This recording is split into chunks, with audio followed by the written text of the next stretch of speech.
تعالوا النهاردة نعرف مع بعض أسهل طريقة لعمل الحواوشي المصري في البيت. هنعمله النهاردة بطريقة سهلة جدا وبسيطة، هيطلع معاكي زي حواوشي المطاعم وأحلى كمان.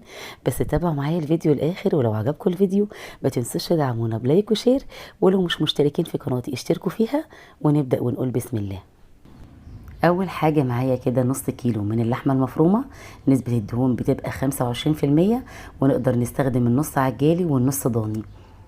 معايا معلقة كبيرة من بهارات الحواوشي، ونص معلقة صغيرة من الفلفل الاسود، نص معلقة صغيرة من الملح، ومعانا 2 فص ثوم مفروم، 2 قرن فلفل اخضر مفروم، نص معلقة صغيرة كبابة صيني، 2 بصلة متوسطة مفرومة، ونص حزمة شبت على بقدونس. بعد كده بقى هاخد كل المكونات وكمان اللحمة المفرومة والبصل، وهحط كل المكونات على بعضها. ممكن كمان نستخدم طريقة تانية، ممكن ناخد التوابل نحطها مع البصل الأول وبعد كده نضيفها على اللحمة المفرومة، أو العكس زي ما احنا عايزين.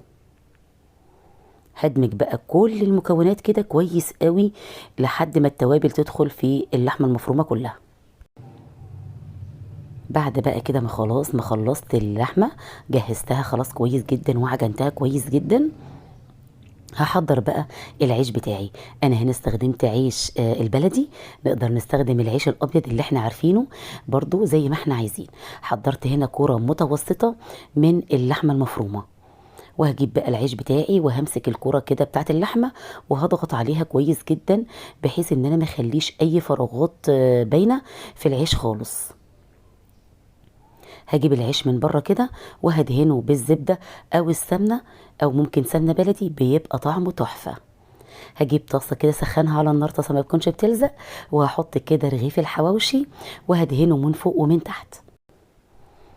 هحضر بقى كده معايا اي سباتيولا او اي حاجة اضغط بيها بس على رغيف الحواوشي عشان نضمن ان اللحمة تستوي كويس جدا. الضغطة دي مهمة جدا، لازم نعملها، ما نخليش الرغيف العيش كده على الطاسة وخلاص، لازم نضغط عليه كده. خلاص ده جاهز معايا. هنعمل بقى تاني نوع من الحواوشي. معانا بقى هنا هجيب برضو الرغيف واحط فيه اللحمه المفرومه عادي، وهجيب بقى اي نوع جبنه موتزاريلا، ممكن نحط جبنه ميكس عادي مش مشكله، وهندهن برضو الرغيف وهنحطه برضو زي الاولاني بالظبط.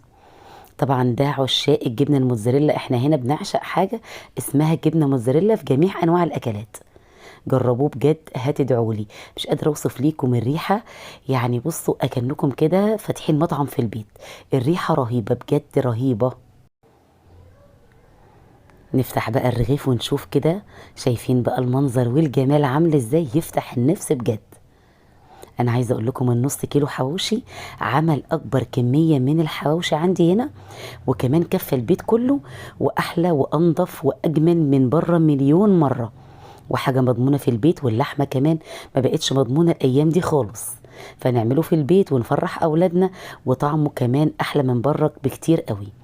لو عجبكم فيديو النهارده ما تنسوش تدعمونا بلايك وشير للفيديو، ويا ريت تطبقوا الوصفه وتقولوا رايكم فيها في الكومنتات.